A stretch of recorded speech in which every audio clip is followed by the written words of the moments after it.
This is Hayes Noble from Spokane, Washington, and you are listening to the Tri-Cities Podcast. Here's my song, Nothing Else.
This is Hayes Noble. You are listening to the Tri-Cities Podcast, and here is my song, Forget It. It's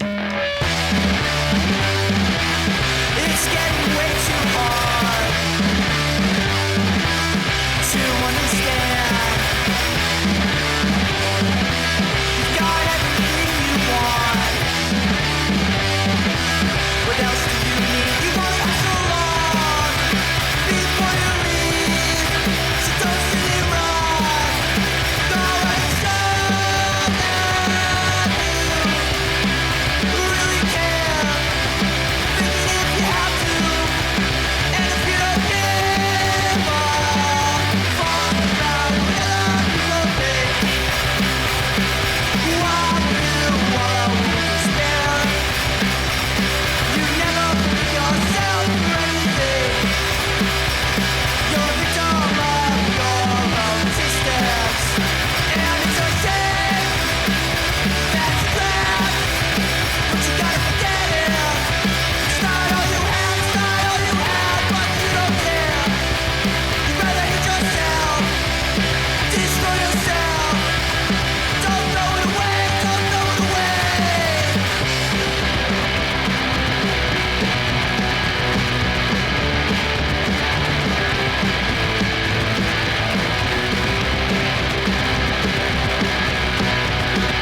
My name is Miguel Ortiz, and today we have a special guest.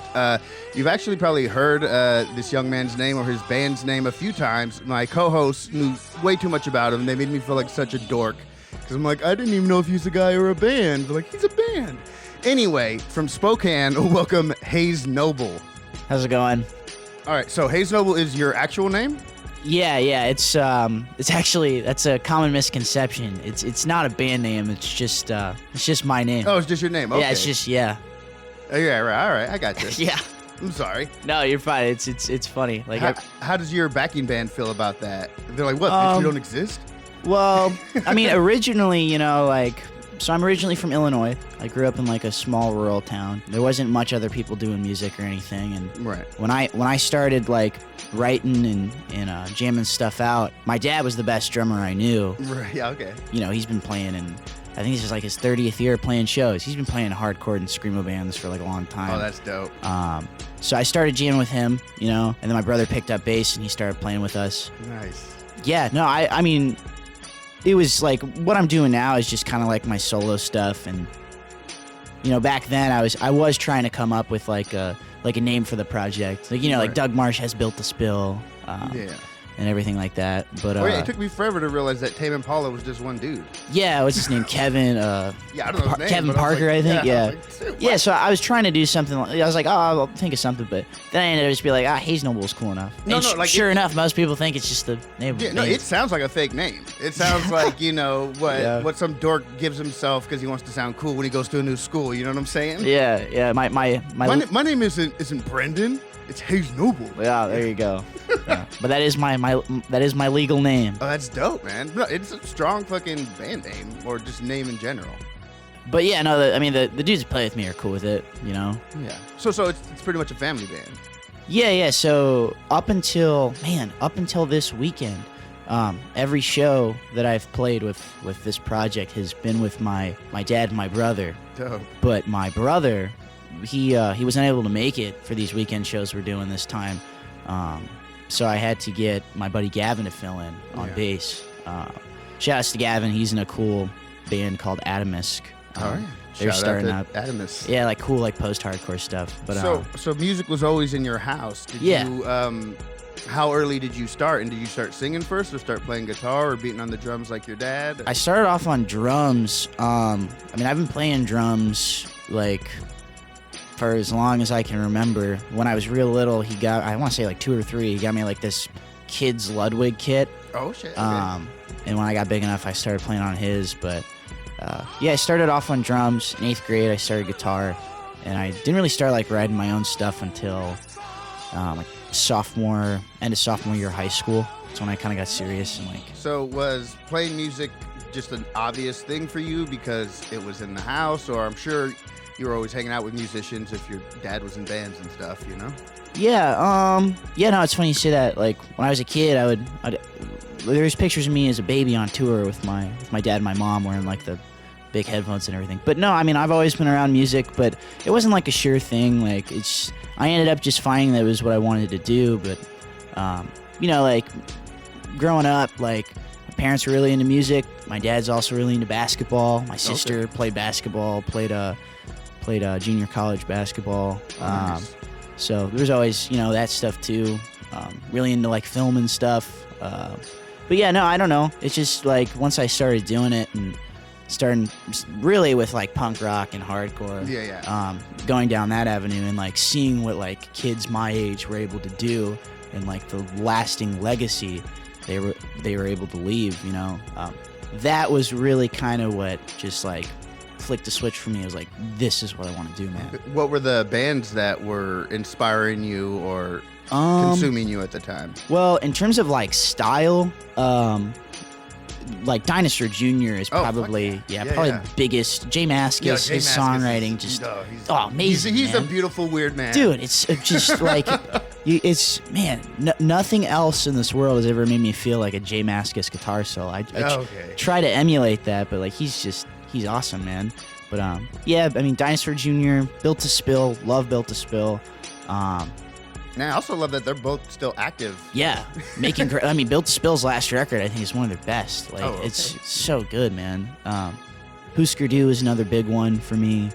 So it kind of just sounds like, I mean, for a 19-year-old, this sounds more like your dad's record collection than yours. Yeah. I mean, I kind of grew up listening to everything. Like my parents had pretty eclectic taste. I'd be listening to like 60s soul or like, sludgy metal stuff. Yeah. So that was definitely cool. Like I would just go through his CDs and records and. But yeah, a lot of my taste in what I do definitely. I owe that to my parents. No, yeah, that's dope. Every once in a while, my son will like thank me for giving him good music taste, and I'm like, I just didn't want to listen to whatever Barney or little kid shit that Mm-hmm.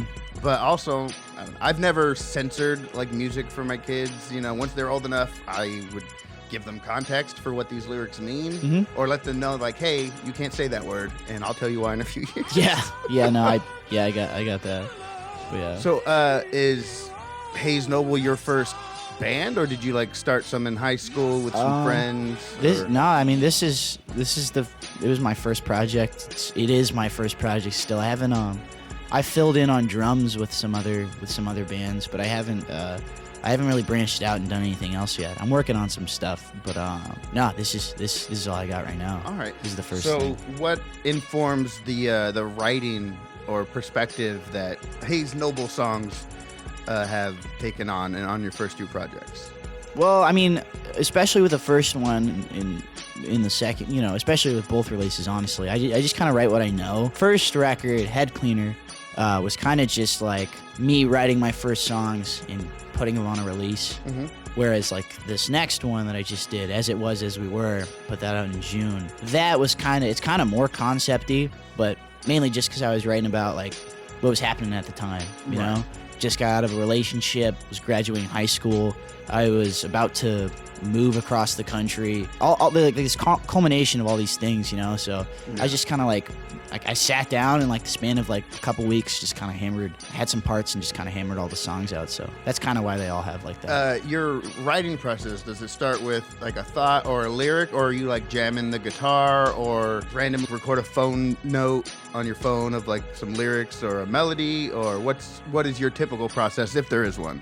I think most of my songs start in acoustic. A lot of the times, like I'll just be jamming and I'll come up with a part, and then I'll film it maybe and come back to it later, or try some other stuff out with it on electric or whatever, or a drum part. But most of my stuff I sit down, I flesh it out on the acoustic, and then I piece the rest together. Sometimes I'll have like a melody or something too, but. Yeah, usually starts on acoustic guitar. So are all your songs composed and produced by you, or do you like, hey, I have some ideas, and then you take it to the band and then you guys jam it out? Pretty much, I write all the parts and whatnot. I do all the writing, but I mean, like I wrote that song, but I mean, a lot of like what that song is what's on the record, and that was my dad and my brother. We just jammed that one out. Another one on the first album, Self, I had this part and I took it to him and we just figured it out together. So ultimately, like a lot of the times I'll write everything and it'll be like a sure thing, but other times with other songs, like I'll take this piece to someone and jam it out with them, that being my dad and my brother. So just kind of depends. That is kind of a good attitude to have, to where you're in service of the song and not just in service to your contribution to the song. Well, I mean, you being the main writer or whatever, it's not so much of an issue, but I know like in other bands or in general, that it can become an issue. I don't know. My dad and my brother, like Brett and Everett, I guess maybe I should call them their first names. My dad is Brett Noble and my brother is Everett Noble. They're cool with it because they know like that it's my thing, so there's never really any interference. But it's cool when we all contribute something too. Like, I'm not opposed to insight or anything like that, or other like ideas, and I think that's what usually makes the songs good. It's like I may write something, but at the end of the day, like it's there playing on the record, right. And in practice and rehearsal and jamming these songs out with me, that makes the songs what they are. So with you it started as a great idea. When you bring it to the band, it becomes a great song, right? Yeah. So yeah. Shout out to your band for sure. And all right, so I have a teenage son, and I got him into music and stuff. And even though like he plays bass, so we're learning a lot of cool like hip hop bass lines and cool shit like that, and making beats. But at a certain point, I could tell, like, even if you're doing the coolest shit ever, most people don't want to do it with their dad. So how was that with you and your dad, as far as, I guess, ignoring the kind of paternal relationship or familial thing of it and just seeing him as a bandmate, or can you even do that? Yeah, well, unfortunately, I have like the coolest dad ever. Yeah. So, it's kind of like, sometimes like we'll have our petty moment and I'll be like, hey, stop like parenting me, dude. Yeah. But no, like there's never any issues. He's always respectful. Like he's done this for years. Like I always trust what he has to say, and if I don't, I eventually come around to him like, oh yeah, you were right. You're right. Okay. Maybe I should have listened to you. But there was no hesitation. I'm like, I don't want to be playing rock music with my dad. Maybe, but I can't remember anything like that. But Bro, okay. Like a lot of kids might have issues like that, but I don't know. I grew up with a pretty fortunate situation where my dad is an old straight edge hardcore kid who happens to like me being straight edge myself now. I just draw a lot of the same inspiration from certain things and people that my dad also did. Right. And probably because, that's probably because I grew up with the guy.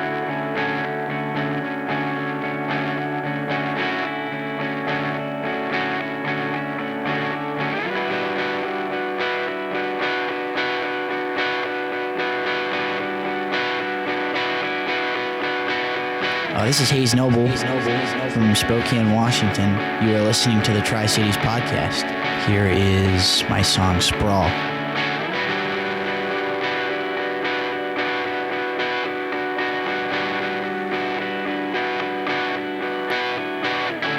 Yes, we're used to rejection.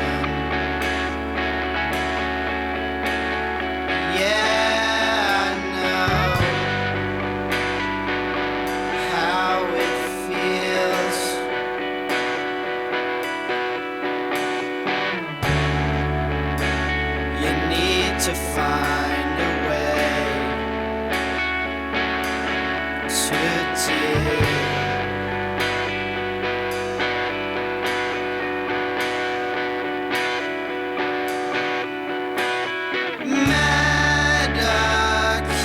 Medication won't do you any good.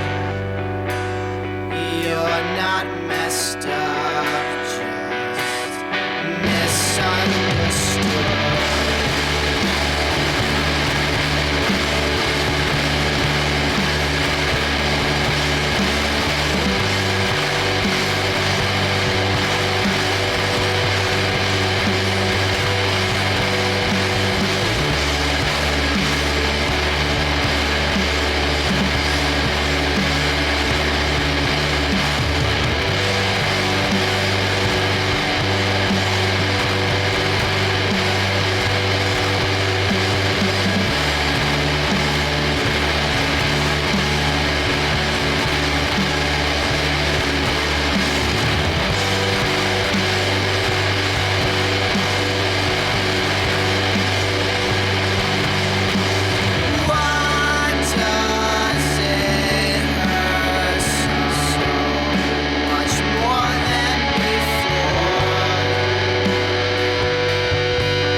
But actually, I would like to go on a tangent on that. You being 19 and also straight edge and being in a rock band, playing in a lot of bars, do you get a lot of like dudes trying to like buy you a beer or give you joints or anything like that? Or I guess, I mean, luckily you do look young to where people might not assume you're over 21 or whatever, but also usually, I mean, I am one of those guys. If somebody just rocked the stage, I'm like, let me buy you a beer, bro. That was awesome. I mean, it's like it doesn't happen all the time. Oh, okay. I mean, it's happened on occasion, but I just say no thanks. Like, it doesn't offend me when someone is like, oh, like, do you smoke? Like, oh, no, thanks, man. Yeah, right. I really got into straight edge for like the politics and like the how radical it is. Less of like the militant, like, how dare you ask me if I want to drink? Yeah, so I'm more into like the radical politics and rejection of like inebriating yourself, if that's even a word. I think that's a word. Yeah, I get it. Oh, it's funny. I had a journalist in here, and we were talking about there needs to be more spaces for music that aren't revolving around alcohol sales. Oh, 100%. Because every bar, or most venues, they're not getting money from the tickets or for anything else, just the alcohol. No, and I get that's how it goes. But like what's like in Spokane, for example, what's awesome is we have the Big Dipper. The Big Dipper's great. Shout out to Ryan. Since he's acquired that place, they have been great for the scene. They book everything in the best way. It's always a good show. Bands are always treated really well, and it's just a really fun place to play and go see shows. They sell alcohol, but it's also all ages. Yeah, right. And that's kind of my thing. Like, if you're selling alcohol, but you can still make it all ages, like, wow, that's awesome. But then you turn around and you look at the other side of it, and I think a big problem that coming from Illinois, in the Midwest, in the tri-state area there, I grew up where it was like okay to be in a bar after 9 p.m. if a parent or guardian was with you. Oh, really? Like just an adult, honestly. So, like I'd go to shows and I'd play bars, and there was no kids could get in if their parent, like my friends could come if their parents were with them, stuff like that. It sounds foreign, right? It's crazy. So, I never thought it was a big deal. And then I moved out here and I kind of saw like, wow, they are really strict on this thing. Like it kind of sucks, and that was a big obstacle that we had to get around when we first started playing out. But ultimately ended up being no issue. You just got to try a little harder, and we've gotten some venues to open their doors to all ages shows, and it's been cool over there. There definitely needs to be more of it. Definitely more all ages venues. Yeah, it sucks. And all genre. Yes. But yeah, I think like it's at the end of the day, it's up to the bands because, and I don't want to like talk too much. Am I allowed to cuss? Yeah. I don't like talk too much shit, but me being straight edge, I have a very biased opinion on bars and pretty negative outlook on like bar culture. That culture, and it just really bugs me when like, a bar is putting on a punk show with cool band, quote unquote punk show with cool bands, and it's not all inclusive and kids can't go.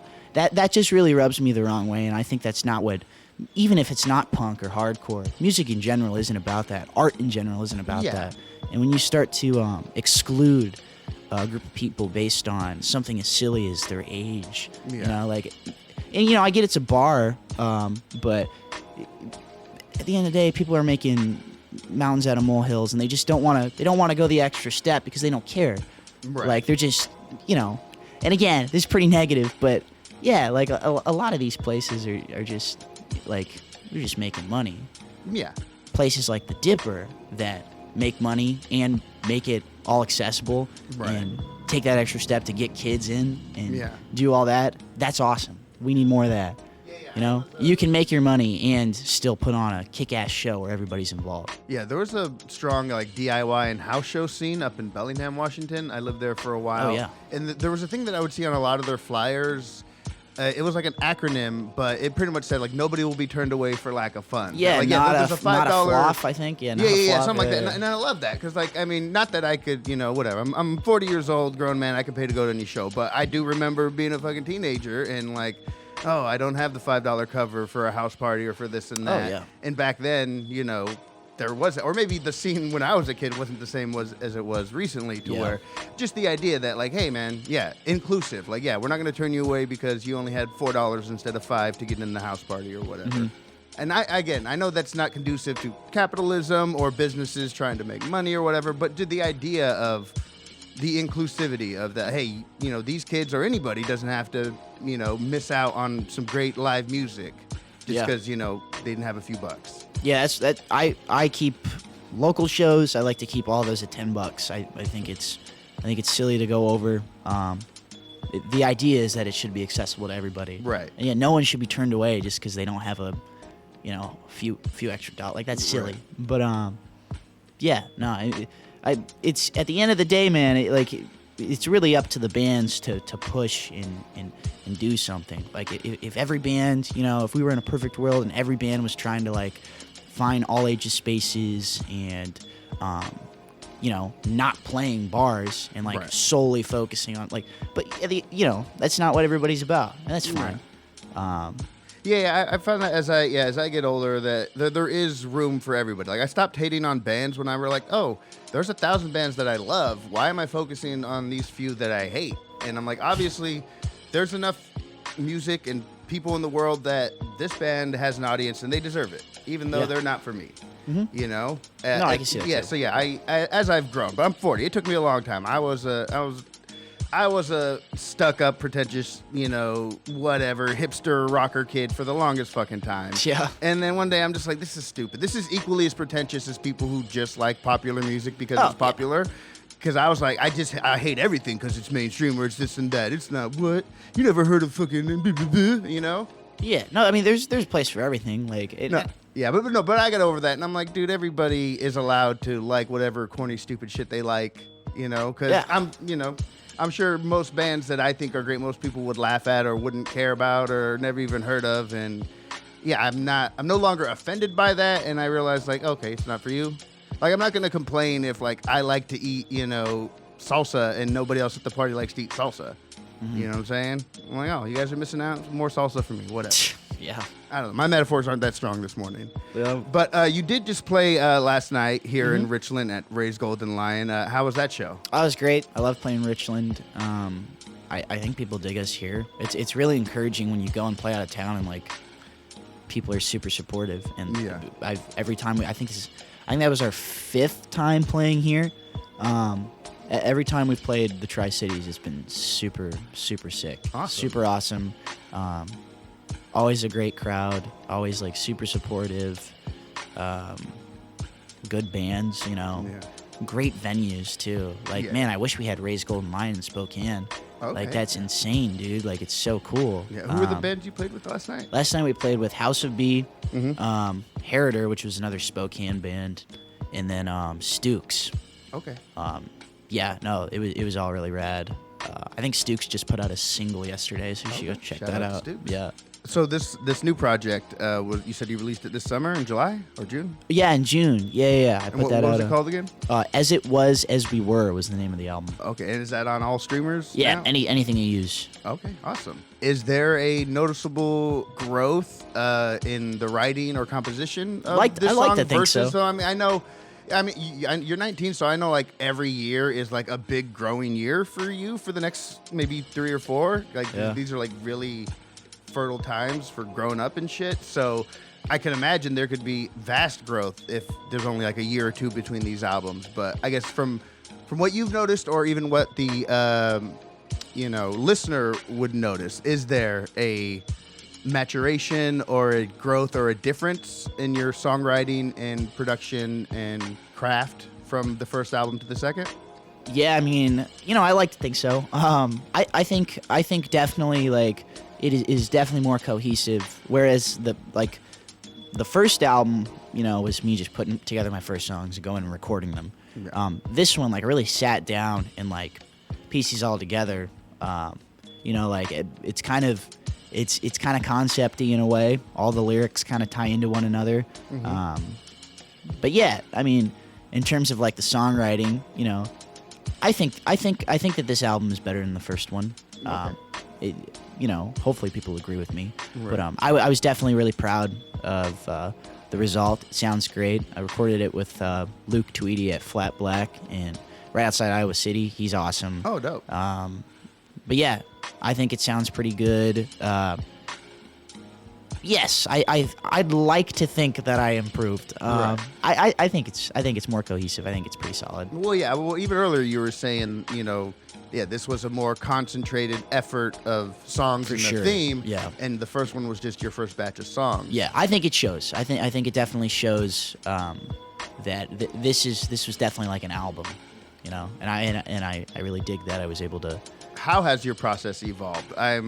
I know some people will like, all right, hey, we're going to have 12 songs of this album, and they only write 12 songs. And I know some people who write 40 songs and whittle it down to the best 12.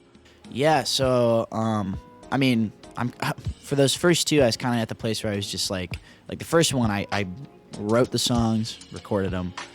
This next one, I kind of just like wrote a whole batch of songs that went with each other, and that was it. Oh, okay. I mean, I had some other parts and stuff too, but I ended up not. What's the word? Those didn't make it. Right. But yeah, no. This next record, hopefully I can record that early next year. Just kind of working on stuff right now, getting parts together. I've got a lot of stuff kind of written. Just got to piece it together. I think this next one will be more so in the realm of writing a bunch of songs and dwindling it down to the best ones. Because I've got a lot of ideas. Just in that weird phase where it's like, man, okay, how do I want this to sound production-wise? What do I want to do with this? And this is kind of like the demoing stage. I got to sit down and try all these different things, but it's kind of daunting. You know? Well, it's kind of, I mean, they're the trade-off of your generation versus older ones, right? You guys benefit because you get to stand on all the shoulders of all the giants that came before you, but there's less patience with you guys now, right? Like you're expected to be a fully formed band by your first or second album, or maybe first sometimes. And like back in the day, I think like Bruce Springsteen didn't really start popping off till his fifth album. Yeah. And you would think nowadays people don't have the patience to give somebody 5 albums to find their footing and their sound. Yeah, I mean, that's kind of like a social media thing too. I think it really just depends on the audience that you have and the audience that you're reaching. I'd like to think like being kind of on the DIY circuit, doing like more like punk stuff, that people will give me time, hopefully. Yeah. But no, yeah, I think it is like, there definitely is like an expectation, that like if a band's doing the thing, I think a lot of people will brush them aside if they're not perfect. But again, that's like, I don't think that's really the audience I'm playing for, which is, fortunately.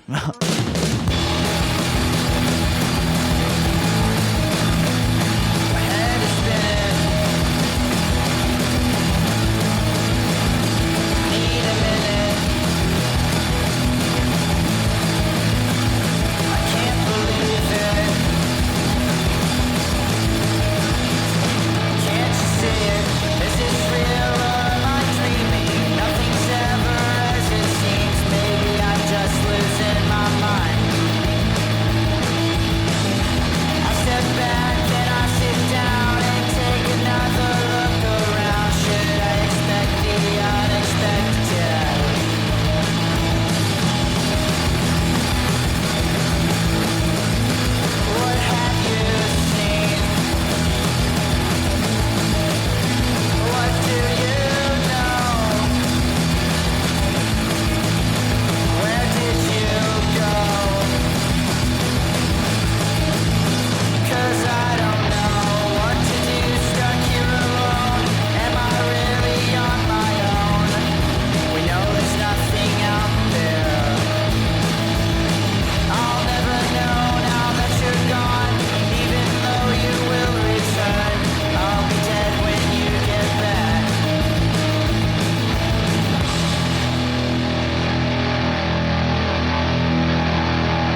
This is Hayes Noble, and you are listening to the Tri-Cities Podcast. Here is my song, Pushing On.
I still have some of that. Oh, he's gonna go out there and shake hands and pound the pavement, and every town meet somebody and you gain a new fan. But that shit still works. No, it does. It still totally Yeah. fucking works. Yeah, flesh You to come back flesh, to man. yeah, you come back to Tri-Cities, you recognize somebody in the crowd, you're like, oh shit, Brad, thanks for coming back. Brad is gonna feel so fucking special, and he's definitely gonna see Hayes Noble next time he comes to town. Yeah, no, You it's I even just like promoting for shows, man. Handbills, like flyers, flyers, handbills, but especially handbills. Like walking up to somebody that you think like looks cool and that would dig your stuff, giving them a flyer for your show. That goes way further than paying $100 for an Instagram ad. Yeah. Like no shit. that flesh to flesh like outreach, man. It just that still works. The old school way of doing it. I have found that is the absolute best way to get kids to shows. Yeah. I've got my little brother in high school just passing out flyers to all his friends. I've got some kids at the other high schools doing that too. And just like on the street giving out flyers to people. Like it really does, like it is definitely, I think, what every band should try to do. Like the more personable you are, and the more like face to face you are. Yeah. I think the at least at a local level or where you can do it, the more successful like that show is going to be. Right. I have found that that's a really solid way to grow your audience. You know what? That is refreshing to hear from a young person. You know, a Yeah. teenager in 2024. You know, again, not to whatever stereotype or be ageist or No, I whatever, but get you it, would think yeah. the average teenager would be TikTok this and TikTok that, and what's a show flyer? Yeah, that's another thing that I'll have to give. I can't take the credit for that, like Yeah. ideology. Like that's my dad, you know. Like that was the way that like they did it, and it worked. So that, you know, that's the way I've been doing it, and it works, man. Right. So you know, I've learned a lot from him, and that's definitely one of the biggest is like just getting out on the street and going up to kids and giving them, selling them your show. That's what's great about punk rock, and that's what really like drove me to the whole DIY thing. Like, you know, even like you look at like I always talk about like Discord and like the DC scene, but like a dude like Ian MacKaye, you know, like man, he was a kid my age and he started Minor Threat. Like it's just, and he was just like, you know, he's just another dude.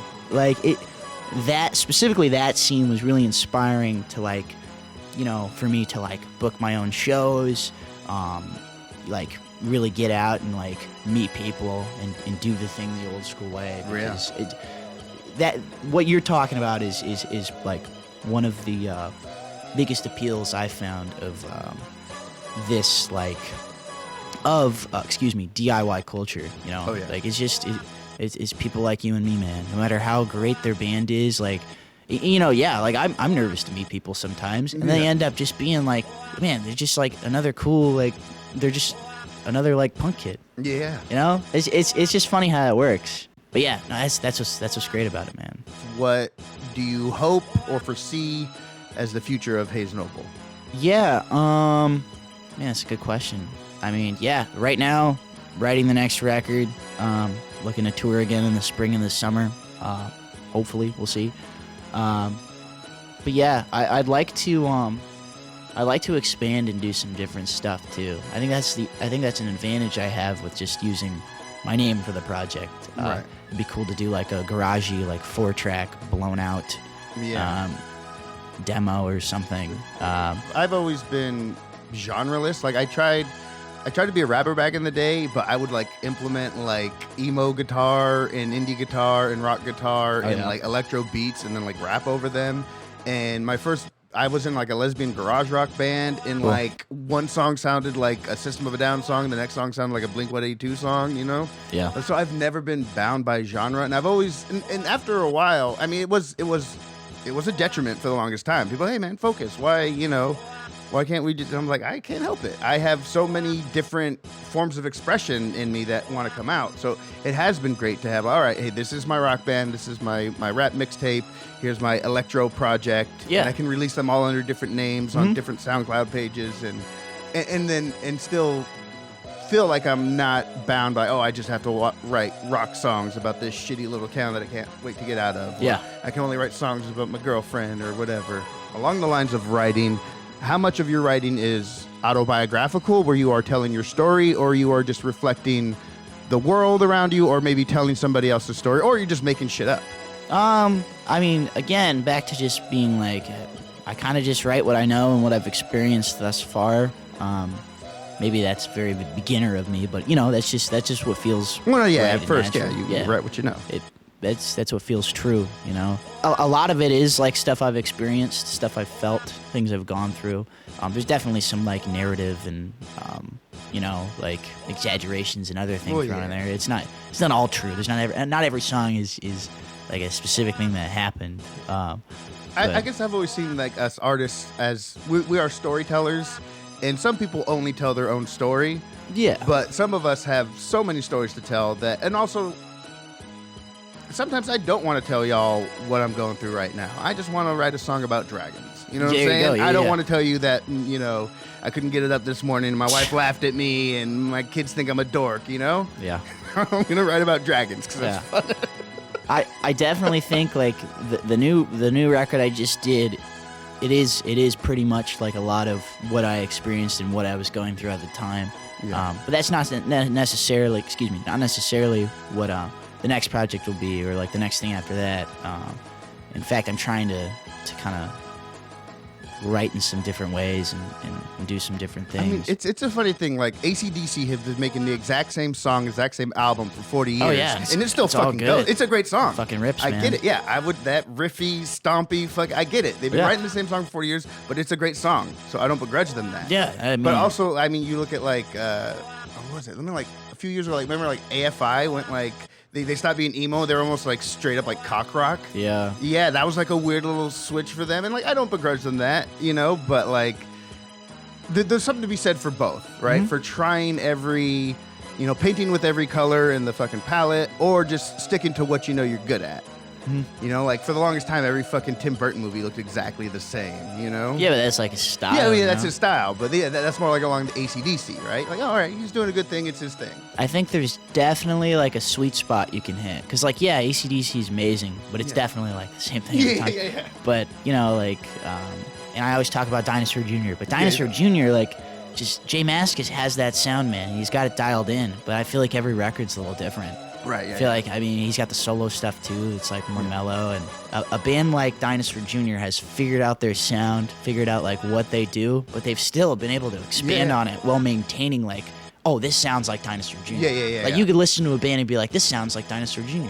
Yeah. But they still have like their like, you know, stuff that's like experimental and all this other because great if you add synths or something to AC/DC, people will be like, what the fuck is No, this? yeah, but you know, Jay Mascis on Bet on Sky can have like the Strawberry Fields, like Oh, Mellotron yeah, thing? yeah. Like I think there's some of that on there, and it just works. Yeah. Beautiful.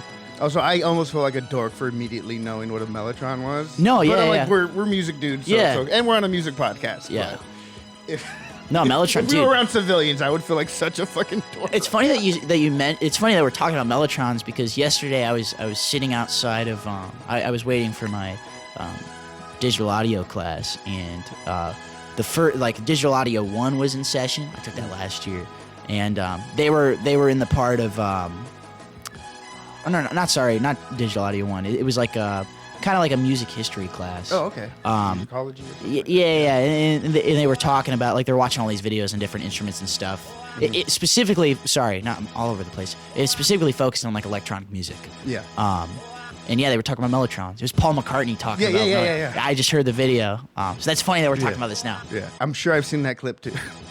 Dude, shout out to YouTube. Like, I Shout out to YouTube. No, just yeah. like I was having this conversation the other day because I've met musicians. They're like, hey, if you can't read shape notes and sight read, you're not a real musician. I've That's met musicians bullshit. that like, hey, if you can't only just play by ear, and you know, you better not read. You can only play by ear. Then you're a real musician. And then I'm over here. I'm like, I learned from tab sites and YouTube. I Yeah. don't know what that makes me, but I can still play music. So eat a dick. Yeah, no, you don't need to. I mean, music theory can definitely help. I'm not great with. I know, like, you know, some basic stuff. Like, I'm taking some classes on it and whatnot. But I still can't tell you like what spot on the fret is which note for each string. Right. Like, but you know, you don't need that. Like, whatever way that you find helps you to write the best song you can write or have the most fun with that specific instrument, that's what you should focus on. Yeah. I mean, if you're having a miserable time with music theory and you know that you can write a kick-ass song by ear or Right. just writing something that sounds like a song that you like, go that way. Vice versa, too. Like, if you're really fucking struggling to just write something and you need to, you know, like, figure out, like, oh, should I use this voicing? Or, like, you know, like, yeah, there's definitely, like, I think it depends on the person, you know? Yeah. A blend of both is probably best, but just whatever you're comfortable with and whatever you're able to do the best and be the most happy with. Right. Whatever's most fun. Yeah, because the great thing is, like, you don't need to know what a chord is called to be able to play it. Dude, I couldn't tell you, like, I mean, I know what, like, a G chord is, Yeah. but, like, no, I mean, you don't need to know, like, what that shape is. You just know that it sounds good and you like it. Yeah, that's, at the end of the day, that's all that matters. It probably would be helpful if I knew what Yeah. chord it was, maybe, you know, but, Yeah, but if you're writing all your parts, you don't need to dictate that to anybody. yeah, that's why I like tabs, because you just fucking, like, Yeah. you don't need to know the chords, you just look at the numbers and shit. Yeah. You know? No, yeah, I had one. I was in a band, and I was like, "Oh, what's this?" It just goes from, you know, G sharp to B, and this person was like, "I don't do notes," and I'm like, "We're in a band. We play music. What do you mean you don't do notes?" She's like, just give me the tabs. And I'm like, I'm standing here with my guitar. I can't give you the tabs. I'm telling you, go to fucking G sharp to A sharp, or whatever. I still, I've been playing music for over 20 years. I still get confused on which one is flat and which one is sharp. Dude, I don't even know. Yeah. I mean, I know what flats and sharps are. Yeah. Not to sound like an idiot. Yeah. Where can we find you online?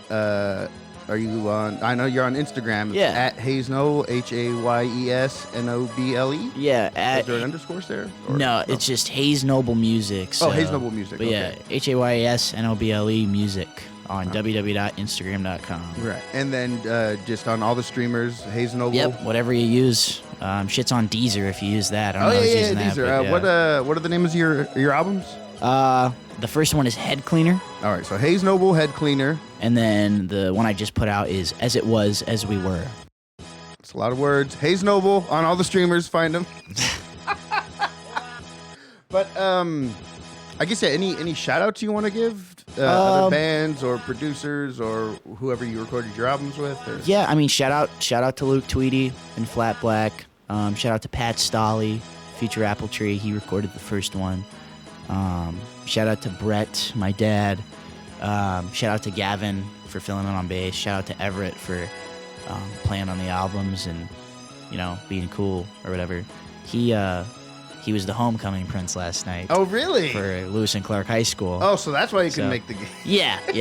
that's worth it. He's got. You can't skip that, man. Although that's homecoming king or whatever. That is not big bass player energy there.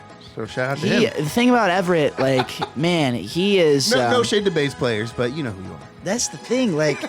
It's funny because he should really probably be the front man of his own project. Right. Everything that I do, that I really try, to do good at, and, he just has this natural tendency to, just be good at stuff and be comfortable with people. Yeah. He can walk up to anybody, talk to him, boom, that person is he's friends with that person now. Yeah. He gets a lot of kids out to our shows. Oh, that's dope. So yeah, he's popular in school, but he's also popular in the scene, and people like him. He's a good dude. Shout out to the little brother. Yeah, shout out to Everett. Other than that, I don't know. Shout out to Spokane, Washington. Yeah. We need more cool bands coming through. We got a great scene. Kids come out to shows. A lot of decent venues there too. Yeah, playing all ages show, and it'll be packed. Stop playing bars. Let's go Dream Gig. All right, you're playing. What's the biggest venue in Spokane? The Nick, maybe? No, I mean, you guys have arenas. I know. I saw Tool at the arena a couple years ago, or whatever the bigger. The Pavilion is the coolest one. Yeah. Okay, so let's say you're playing the Pavilion. It's a 3-band bill. Hayes Noble's opening up. And any bands in the history of music, they cannot be around anymore. No, It's okay if they're disbanded. If you want the Beatles and so who's your middle act and who's your headliner? And Hayes Noble is opening at the Pavilion in Spokane. All right. So headliner is Fugazi. Oh shit. I want to say second. Man, I mean, that's such a hard question. It's like you asked me what my favorite bands are. Just imagine when I have a whole 5 band members in here arguing over it. Just to have one dude makes it so much easier. Headliner is absolutely, definitely 100% Fugazi. Okay. That is a sure fact. And then second, I'm probably gonna go with. I feel like I should go with someone who's not around anymore, but I feel like it's probably Dinosaur Jr. Oh fuck yeah. Yeah. Or Built to Spill. I don't know, dude. I mean, Husker Du would be cool. Right. I guess. It's a 3-band bill, not a festival. Shit. Yeah, probably. Yeah, it'll probably. So I'll open, then it'll be Dinosaur Jr., and then it'll be Fugazi. All right. Hell yeah.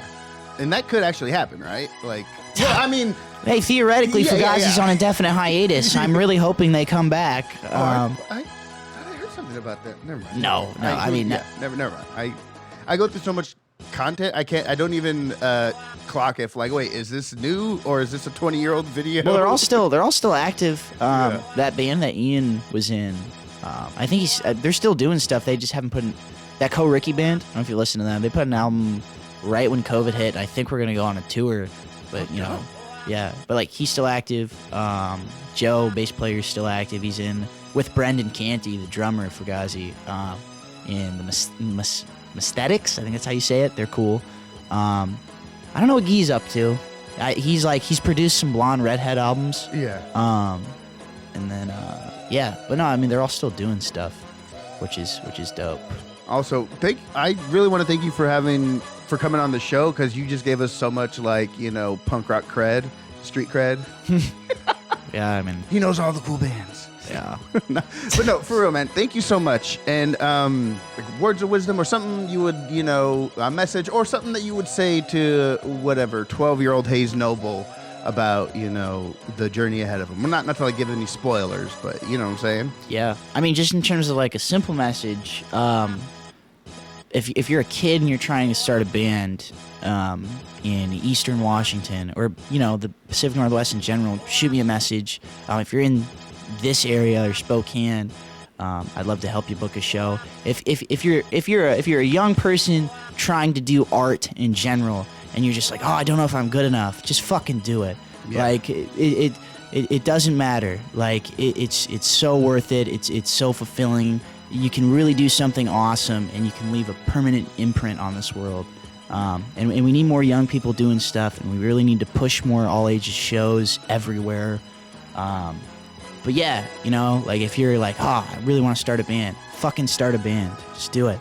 It's awesome, and like it'll be some of the best times you ever have. Probably, it's great. I think there's an issue with I don't know if it's nowadays or young people in general that we're afraid to be bad at something. Oh yeah, and, it's like, just the human nature, man. Art and music, like you have to be bad at it for a while to get good. Oh yeah, like how many years I spent just in my room being shitty at guitar before I was brave enough to open the door and let anybody else hear it. Yeah, no, like it's about the confidence and going out and doing it. It doesn't matter if you're good or not. You'll get good eventually. Yeah. Some people are lucky enough to just like start off awesome, like Dinosaur Jr. Even their first rate, even their like hardcore stuff. But that's what's great about hardcore and punk rock. You know, 3-chord songs that are just played fast and sloppy and political lyrics. Like that's the thing. Like you don't have to be. When it comes to quote unquote good, that doesn't mean technical ability. It's sincerity. Like I don't want to listen to fucking Dream Theater. I'd rather listen to Black Flag. I'd rather listen to Bad Brains or you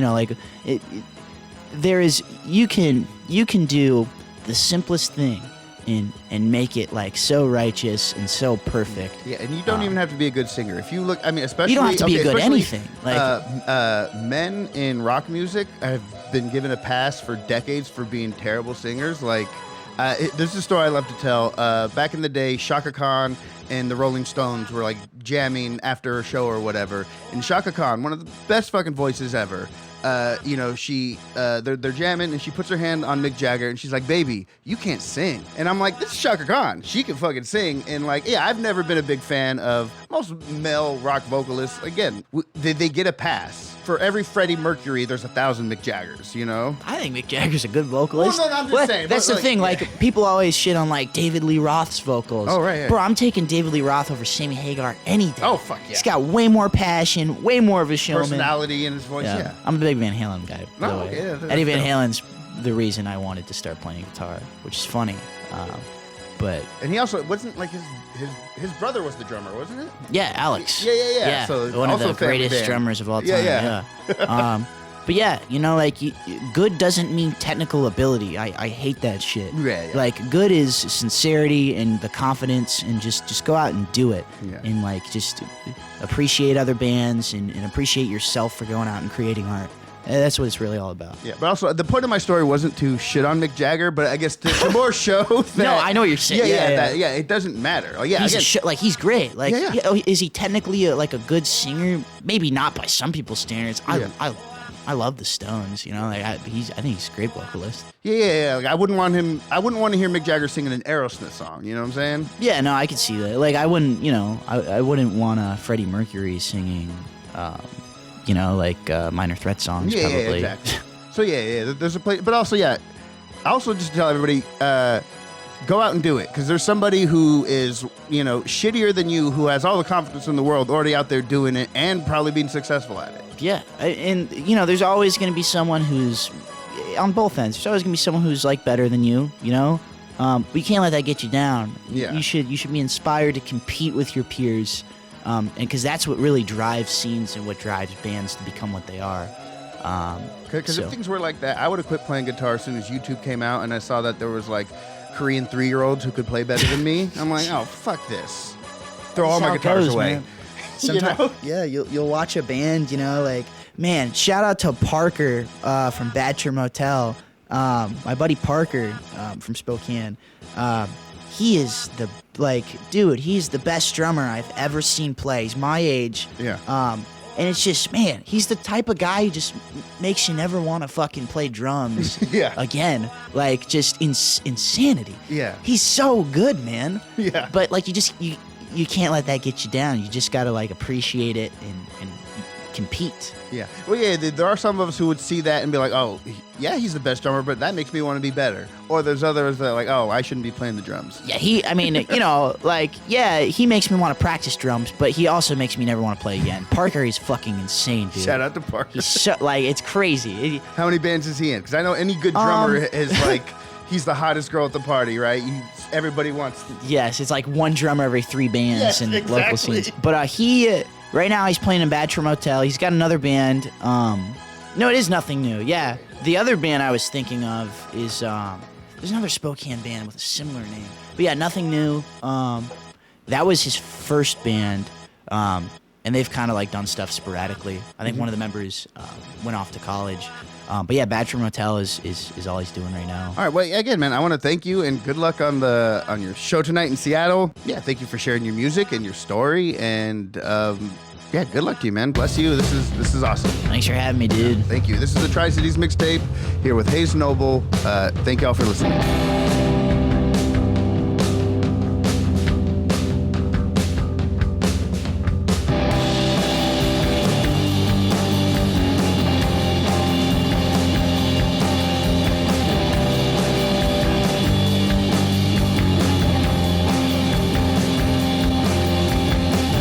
Another summer breezes by, tired sky, just blue today.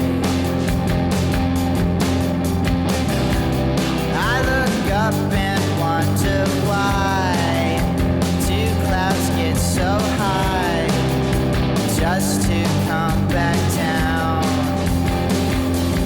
What a shame.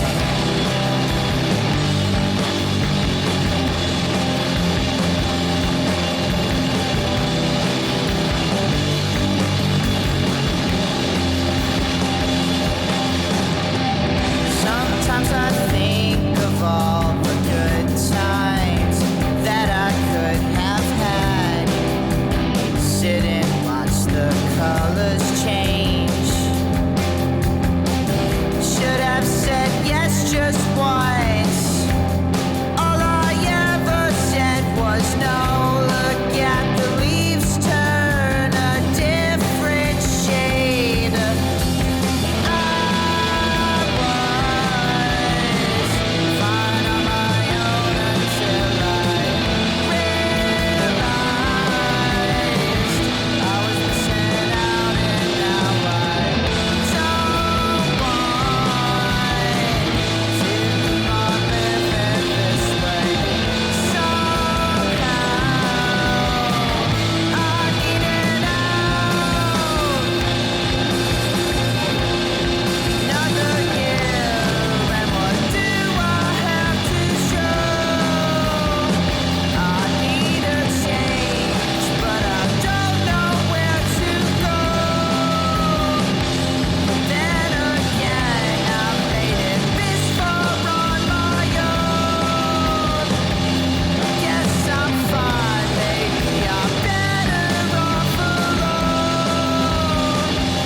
So here I sit at the wheel on the road, all alone. Solitude is nice until it's not. I straight ahead, turn up the music, try to think of something nice for a change, just this one.